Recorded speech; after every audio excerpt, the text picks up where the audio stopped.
My middle school friend Jake lived on a pig farm. While he didn't own it, Jake's dad was the resident owner-operator of a very large hog operation called Conco. The farm on which they lived was very large, with several prefab barns and a large two-story white farmhouse seated in the midst of endless open fields and woods. There was also a nice pond down a dirt path and a self-sufficient sewage lagoon. Aside from the pigs, the farm teemed with semi-feral barn cats who kept the place free of mice. They also had 3 friendly farm dogs, Sarah, Oats, and Barley. Sarah was the matriarch, a chubby black older dog with a shiny coat, and Oats and Barley were younger shepherd mutts, always up for a romp in the woods with Jake and I. Jake was a nice kid, athletic, girl crazy, and he dreamed of being a professional football player.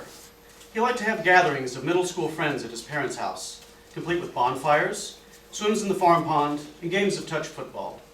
Jake had a big nose, bad acne, and an Ohio accent, and he took some razzing for it. He also told me nonchalantly once that, during arguments with his father, his dad would punch him, sometimes in the face. I couldn't imagine my father ever hitting me, and knowing that upset me. I often spent the night at Jake's, and, toting our guns, we'd go on adventures in the woods with the dogs.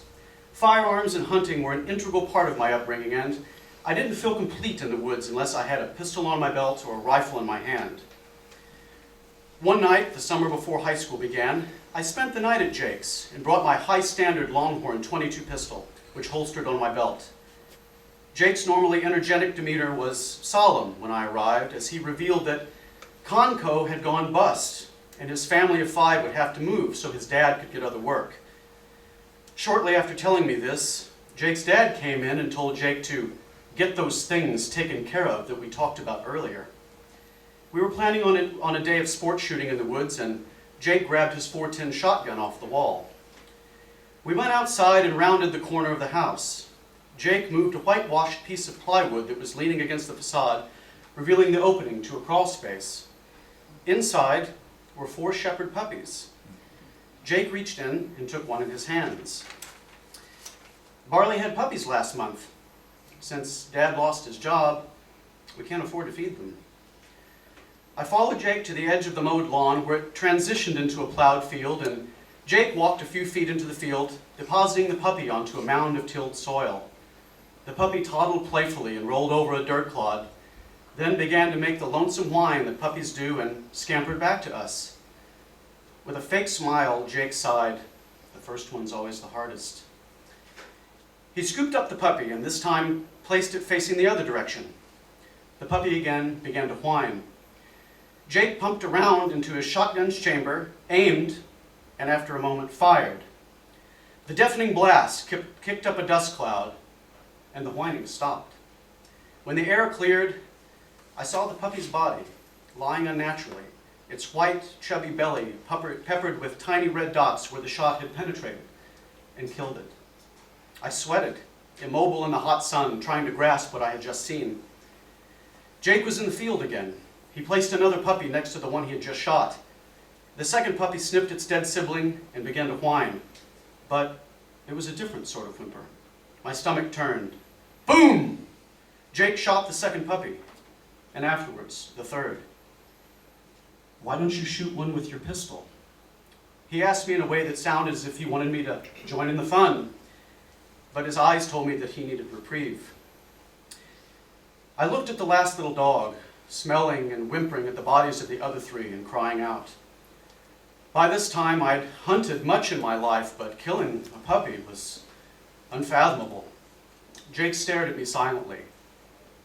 I aimed my .22. Pop! I intentionally aimed high and to the left, missing by a yard. I quickly excused this by saying that my gun needed to be sighted in. Without missing a beat, Jake pumped his shotgun and killed the last puppy. 4 little lights lay before us, extinguished in a bloody heap. Jake then asked if he could see my pistol. His dad had told him that he had to decide which of the adult dogs he wanted to keep. He picked Sarah. Jake walked out to a tree in the yard and whistled. Oats arrived first. Jake patted him on the head, knelt, and said something softly that I couldn't hear. Then he put my pistol to Oats' head and fired. Pop! Oates fell over, heaved one long breath, and was still. Barley, the mother of the puppies, arrived next, joyfully jumping on Jake and greeting, tail wagging. Jake knelt, whispered something again, and shot her in the head. Barley fell, her tail still wagging. Jake put his hand on her body, stroking her fur, and then fired again into her skull. Her tail stopped wagging. Jake handed me my pistol back. The color was gone from his face, and his eyes were glass. After I shot her, her heart was still beating. Her heart was still beating. He repeated it, and then fell silent for a moment. He then quickly expressed that he didn't want to shoot anymore that day, and took the gun into the house. I followed. Later, the dogs were all thrown into the sewage lagoon. Thank you. Ooh.